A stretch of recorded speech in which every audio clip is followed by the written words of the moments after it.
Border traffic intensified overnight Thursday as some Russian men rushed for the exits after President Vladimir Putin's call for partial mobilization, drafting 300,000 reservists. At Russia's border with Georgia, video obtained by Reuters showed traffic Wednesday night.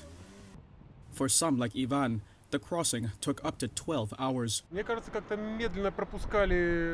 think the Russian border guards are letting people through very slowly. For example, yesterday before midnight, you could cross the border much more quickly. After midnight, either lots of cars arrived at the border or they started to work more slowly. It was a similar scene on the border with Finland. One man named Nikita said he was afraid to be called up for war. Yes, I'm afraid. Asked why by a reporter, he said, because the mobilization is a big mistake for Russia, Europe, and for Ukrainian people.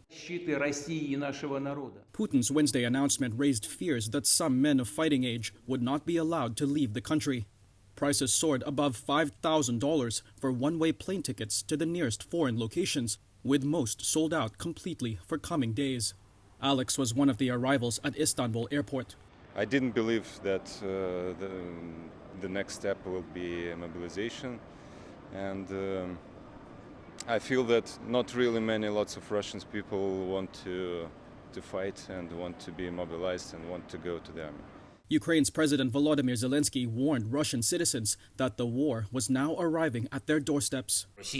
Russia's decision on mobilization is a frank admission that their professional army, which has been prepared for decades to take someone else's land, did not manage to stand it and collapsed.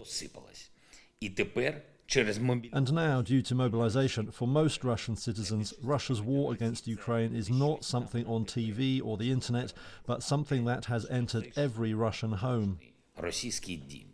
In a call with reporters, Kremlin spokesman Dmitry Peskov said that news of men leaving the country was simply an exaggeration. The information about the hype at airports and so on is very much exaggerated. It was exaggerated a lot. There is a lot of fake information about this. We need to be very careful about this, so as not to become a victim of false information on this matter. He also made it clear that Russia was still calling the conflict a special military operation instead of a war.